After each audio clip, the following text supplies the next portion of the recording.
Hi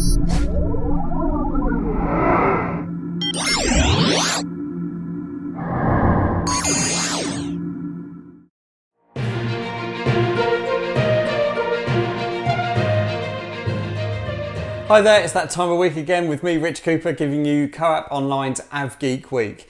It's where I bring together all of the aviation news out there in Planet AvGeek into one bite-sized chunk. Unfortunately this week some of those chunks are pretty hard to swallow. Let's go. Okay, let's get going with the commercial aviation news in this week's AvGeek Week. We start with Cessna, which their new Sky Courier took to the skies for the first time on the 17th of May. It's a twin utility turboprop designed to be robust, hardworking with a quick turnaround, with options for either £6,000 payload or 19 passenger configuration. This has been ongoing for a long time. People trying to design new aircraft to fly at supersonic speeds in passenger travel ever since Concorde was retired.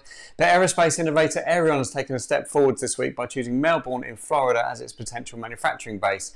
Its AS2 design will be 114 feet long, 79 feet wide and capable of Mach 1.4 from 2026. We'll wait and see. Woes continue for A380s of the world as prominent operators Air France, Lufthansa and Etihad all announced withdrawals.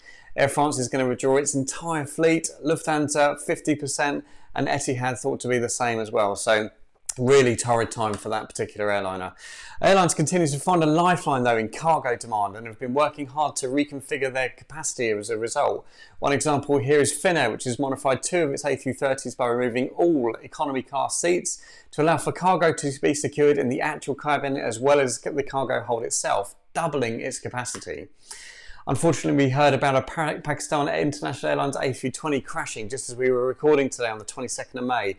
Residential area on approach to Karachi Airport. There were 91 passengers on board. Their fate is unknown at this time. These two clips were circulating Twitter this week with some red faces in their wake. The first shows an all too often mishap of a fire retardant being let off in a hangar. This one being an American hangar at O'Hare with a 787 or 2 or 3 in the hangar there, and it is quite a corrosive substance as well, so likely too expensive. The second incident is an unknown event on an unknown date, but as bad as this looks, such footage is actually an extremely useful learning tool. Let's start with foam. And then brace yourselves. We'll run through again. Crazy stuff. Okay, moving on to military now. And now we come to some pretty bad news. It's been a torrid 2020 as it happens, and the last couple of weeks have been terrible for accidents. This isn't the platform to go into speculation or rumours, but the facts were that there was an F-22 lost and an F-35 lost from Eglin Air Force Base in Florida. Both pilots survived. Now, unfortunately, however, it's terrible to report that Captain Jen Casey, the public relations officer of the Canadian Snowbirds team, lost her life when the tutor she was in crashed on takeoff. The aircraft was involved in the Operation Inspiration flyover period on the 17th of May and she lost her life. She was an incredible lady, incredible at her job, and will be sadly missed by all that knew her. So moving on with military aviation, the Euro tanker, the first KC-30M is nearing delivery from the Airbus factory. Scramble reports that the first 2 aircraft will arrive at Eindhoven next month for the multi-role tanker transport fleet. They will be based at Eindhoven and Cologne and will be dispersed to the participation nations as required. Now, Airbus released this video of it being painted up.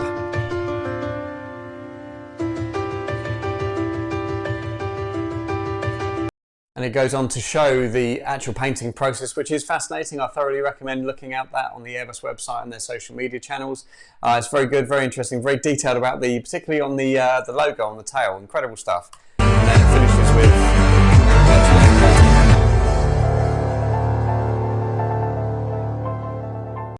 good stuff. All right, more news. The Birmingham-based STS Aviation Service has been selected to convert the Boeing 737s into the wedge-tail AEW Mark I for the Royal Air Force. We're getting 5 of these aircraft to be based at RAF Waddington from 2023. And RAF Waddington itself was also in the news this week as it was selected for the Red Arrows home base once Scampton closes. Slightly more esoteric now. Alan Warnes of Warnes' World on Twitter retweeted from Defence Web that the first of 4 Korean-built KT-1 trains are being delivered to the Senegalese Air Force. They're going to be operated eventually alongside the L-39MG for a very potent modern training force of that African nation. Open skies closed. The US has this week said that it's going to pull out of the Open Skies Treaty, which permits unarmed recce flights over dozens of participating nations, after what it blamed Russia for repeated violations of the accord.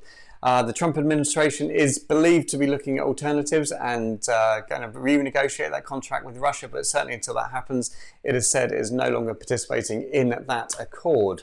Incredible shot, like insects coming out of a hive or something here. The large US Marine Corps exercise took place out of Kanoe Bay in Hawaii. It conducted a maximum readiness and integrated training session and resulted in some amazing flights and some amazing helicopters and tilt rotor machines taking off from that Pacific base. So here we go, V-22s from VMM 268 and CH-53s from HMH 463. Absolutely awesome sight, really operational look to that shot. I've greatly enjoyed that one.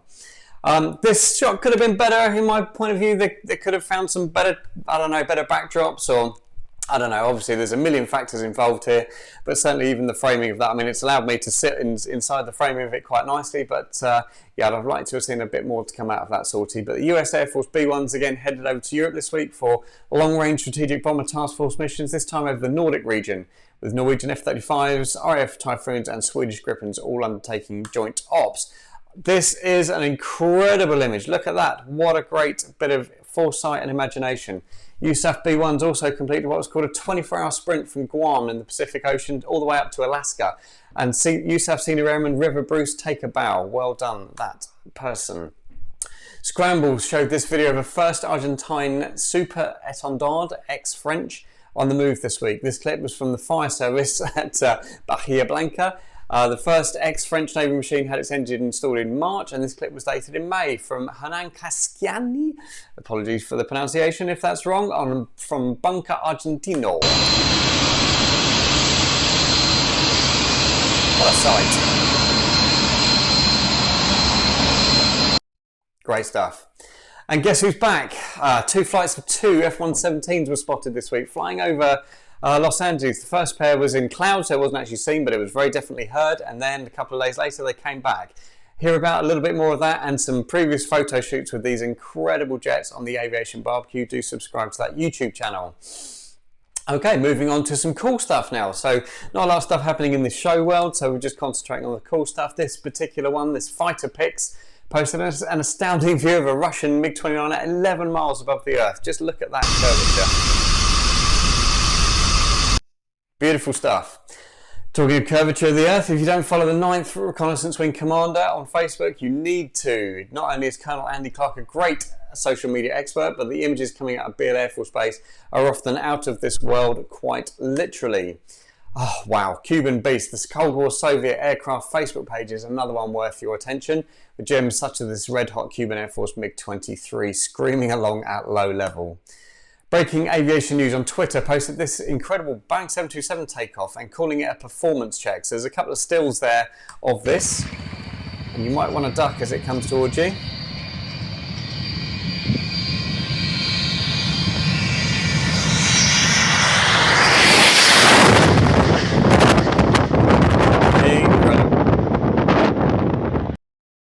There we go. Okay, moving now straight into the nostalgic stuff. What a sight, remember that. So Polish Spotters Association on Facebook via Extended on Facebook. View of XH558 landing at Waddington. What an amazing view that is. Luftwaffe Spitfires, the excellent CCIB Chris, i.e. Chris Bolton, uncovers some real gems on Twitter. This being a shot from the early 1950s SBAC show at Farnborough, when these 17 Squadron Spitfire 16s recreated Amiens prison break Operation Jericho during the actual display. Look at those markings. It's quite remarkable. really took my breath away, that one. Oh, taking a breath away. Look at that. Deep breath on that one. The Valley Twitter account been hitting some remarkable throwback images with this delightful scene from 1973 of number 4 Flight Training Squadron. Look at that. Beautiful sight. Swinger in town, a new Facebook group, F111 in Europe. It might not be new, but it's certainly new to me, has thrown up some absolute gems this week. Give them a check out, the sight and sound of that F111 screaming around the corner. I believe it's in Scotland. Posted by Sheila Cooley, as the original photographer was unknown. But can you imagine that? I wish I'd have been doing that in those days, don't we all? JJ, aka Ka Donkey on Twitter, is another great nostalgia account. Give it a follow, check it out. This scene is from Da Nang, the 479th TRW F104Cs in 1965. You can get absolutely lost in that image and the quality is astounding. Our good friend Michael Grove continuously amazes me with his collection of images from decades of shooting all over the USA. It's absolutely impossible to pick just one or two to show you, but I chose this F105 just because it's one of his most recent ones, but also it's against the Sunrise Mountain at Nellis, and you know, we've all, well, lots of us have seen that mountain, we all shot there, so it's very easy to place yourself, but having seen F105s taking off from that spot, absolutely incredible. This being June 1976, and it certainly struck a chord with me. Well done, Michael, keep it up. Just weird. So I've spoken about the rare and unusual aircraft types on the Facebook group before, and this post by Jacob stopped me in my tracks this week. I've never even seen this type before, but it's looking like a cross between a Tu-95, a P-38, the MiG Article 144, but it's a Hughes XF-11 experimental photo reconnaissance aircraft, first flown in 1946. Never seen anything like it. Incredible.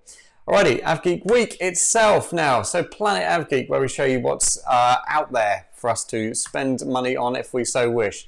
So Corona continued, the eye candy, check them out on Facebook. Peter Stigg and Peter and Ron, in fact, designing some new COVID patches. There's also one now with the 48th Fighter Wing at Lakenheath. They've got some coming up as well. So could be collector's items in the future, you never know, but they're certainly pumping out some designs there, and it's up to you as to whether that's your taste or not, but they're certainly good fun. Cleared for what? I've been made aware of a different kind of getaway break, or for when this is all over, that you can stay in ex-air traffic control towers.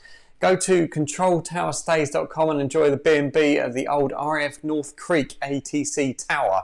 Originally served as part of 100 Bomber Group and opened as a B&B a few years ago. But yeah, well worth checking out for a treat once this is all over. You can also kickstart a 146 tribute coming soon on the Kickstarter website. Is what's said to be the ultimate history on the BAE 146, and I believe some RJs as well. We have a 350-page book, Blu-ray DVD with 5 hours of content, laser engraved USB with manufacturer's brochures loaded, serial number plate from 146, fuselage skin. It's just incredible. So give them a little look on there. It's going to be on Kickstarter, and of course the Aviation bookshop as well. Apologies. Supercarrier has been released for the DCS community. Now this is something that's quite new to me, but I have been blown away by this, guys. I don't flight sim, but goodness me, what an industry out there. It's quite remarkable. So the world of flight sim saw the release of DCS's Supercarrier over the last couple of weeks, and Heat Blur Simulations have also released an F-14 Tomcat. What you can do with this is quite remarkable. I'm still astounded that these are actual photographs or movie stills or something. This is a computer flight sim stuff. Unbelievable. Really worth a look. Okay, lastly, and by no means least, AvGeek of the Week this time is Erwin. Now, you may not know this guy, but he's been shooting for a long time, and I've given him this for services to scanning. Erwin began on his amazing collection on the 14th of November 2019 and has had his Canon scanner going every day since for between 4 and 14 hours a day. Held together with super glue and duct tape in the end because it was getting pretty worn out. He used it for 6 months solid and succeeded in scanning 44,900 slides. They're placed in 1,073 folders for a total file size of 221 gigabytes. That is quality work. Well done. And here's a selection of some of his amazing stuff from back in the day. Beautiful stuff. Well done. Congratulations. So that's it for this week. Thank you all for watching as we bring you virtually everything aviation from COAP Online. Please give us a subscribe on our YouTube channel and watch out for more as we bring you more and more of the COAP Online setup. Enjoy your weekend.